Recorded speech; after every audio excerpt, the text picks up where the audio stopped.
Hi everyone, it's Diane. Nice to see you all again. And welcome back to our series on Here's What I've Been Thinking About. And today's topic is one that we all love and love to hate, and that is about change, and particularly leading, managing, and coping with change in a leadership context. So, what is change? Well, what isn't change really? Change, really, the definition is moving from one state to another state. And we can talk about personal change, we can talk about professional change, we can talk about change in an organization or change in a program. And really, we're going to focus today on what this means in terms of leadership. Many of us think that we're really good with change when it's our idea.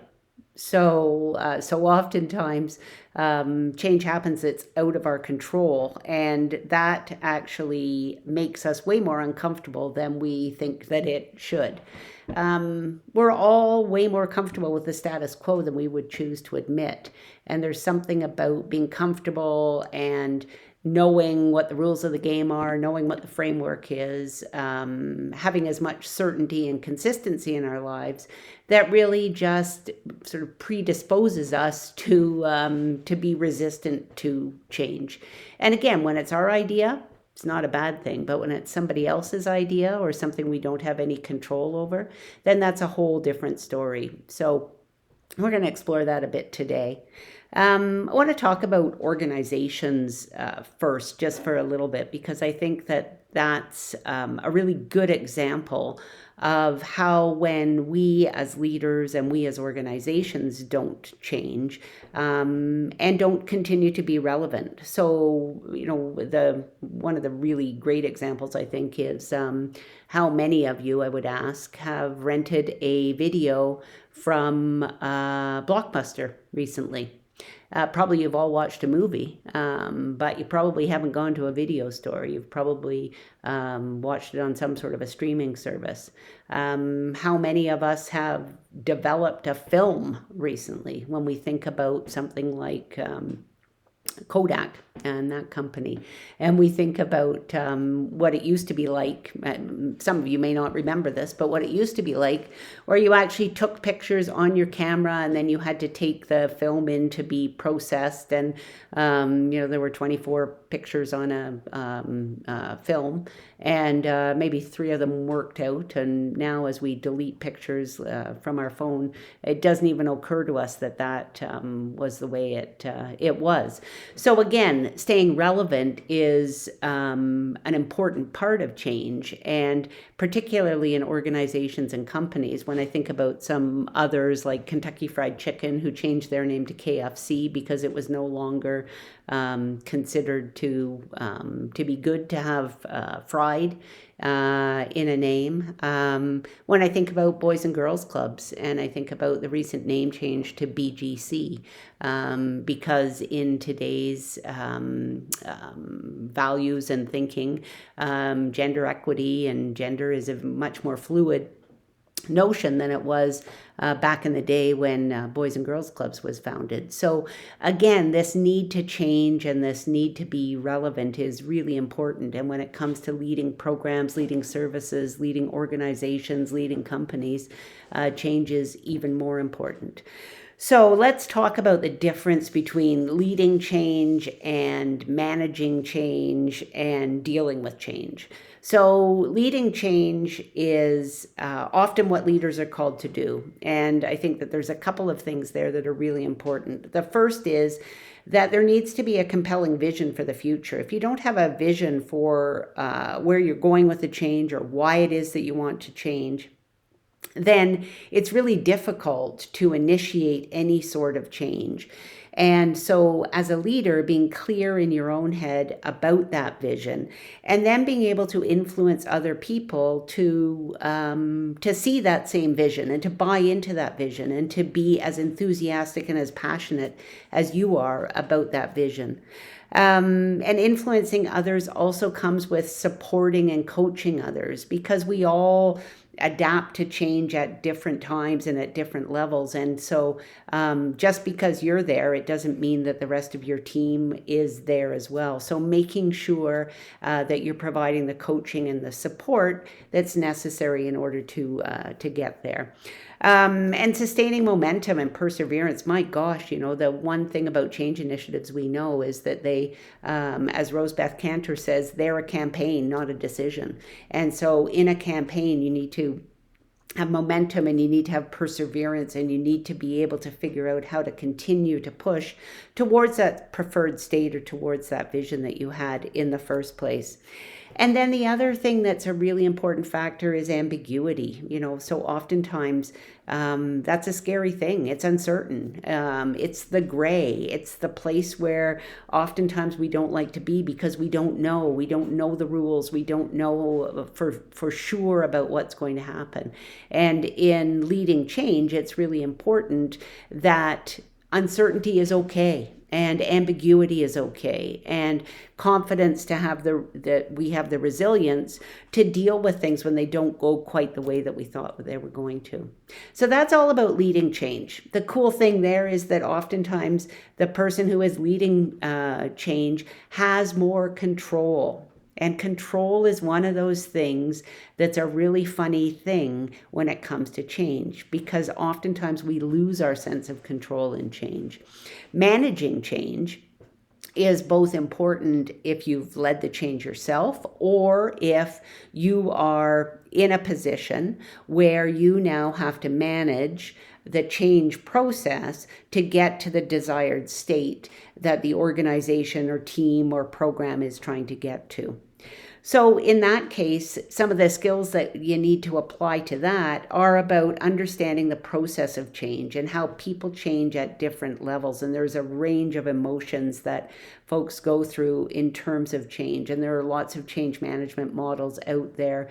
There's a really great diagram, that kind of goes like this, ish, by a fellow by the name of John Fisher. A quick Google will get you there. And he actually talks about the various stages of the change management process and feelings that people have and the sort of stages, if you will, that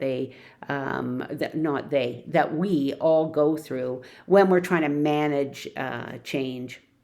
Understanding the forces of change and resistance to change is also really important when we're managing change. Having a plan and being transparent about the plan. There's nothing worse in a change management process than people not knowing what the steps are. And this as I think about even the restart plan for BC right now and us coming out of the pandemic, what I would say is what's really cool about that is we can see the plan now.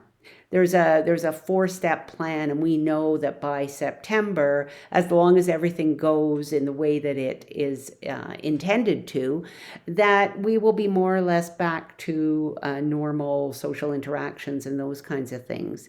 And that's a really great example, I think, of being transparent with a plan. Now, we may have to tweak the plan as we go, but we all know. And that can't be underestimated. There's nothing worse in a change management process, whether you're leading change or managing it or dealing with it, about not knowing. And oftentimes you can't know everything. There's not a prescribed rule book to it, but at least you know what the plan is.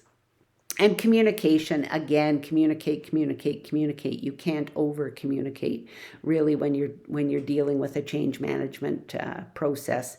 And then also just being prepared for roadblocks, because things happen all the time that get in the way of change. It doesn't matter what kind of change it is. And so how is it that you will overcome those roadblocks?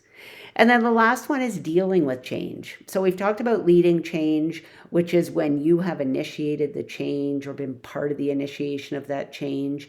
We've talked about change where you are now managing that change. And then the last one is change that you have to deal with. So change that happened somewhere else, decisions that were made by somebody else, things that happened that really were completely out of your control. And how do you deal with that? We all deal with that in different ways. But I would say acknowledging the change is a very good first step. Understanding that, okay, things have changed and I've got to figure out that things are not going to be the same as they once were. Facing your fears and seeking the support that you need is really important. Talking it through with somebody who can help you make sense of what you're feeling and where you're at with that. Being flexible and trying as much as possible to embrace change, because change is inevitable, and it's just so important that at our own pace, oftentimes we figure out how to come to a place of acceptance with change, even if it's not something that we were in favor of to start with. And then being part of the change and being comfortable with ambiguity, which is way easier said than done. Because again, we all like to know. And so ambiguity is a part of any change process. It's not black and white. It's not crystal clear. There aren't step 1, step 2, steps 3, step 4, and if this happens, this will happen. It doesn't work that way. And so the more comfortable we can get with ambiguity, the better. And then communication and talking it through to reduce our stresses and our anxieties about what the change actually means for us. Those are all important aspects of dealing with change. So again, 3 different sort of approaches, if you will, to change. Leading change, which is something that we have led ourselves, or we've decided on what the desired state is. Changes that are done with me really require a change management process. And then changes done to me are changes that you're actually dealing with.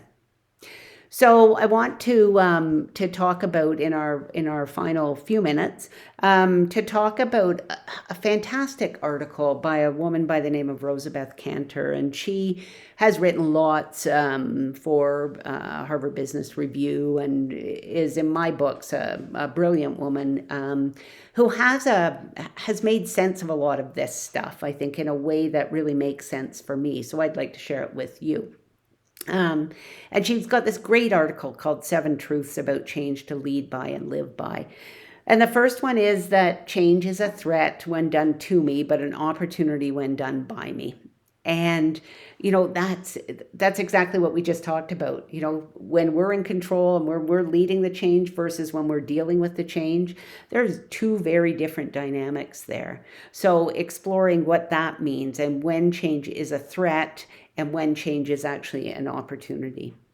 The second truth that she talks about is that the journey of 1,000 miles starts with a single step. Any change initiative has to start somewhere. And so oftentimes what we're most nervous about is starting. And so what I would encourage you to do is to start. Because when we start, we actually have a chance of making the changes that we actually see that we need to make to stay relevant or to get ahead of something or to do our work better.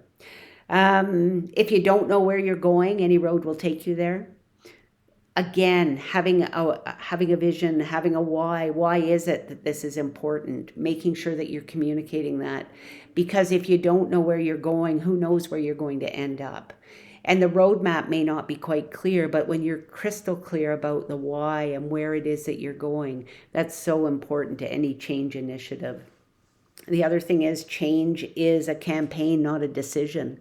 So it's not like one day you wake up and you say, okay, we're going to change everything about this program or this organization or this service stream or whatever it might be.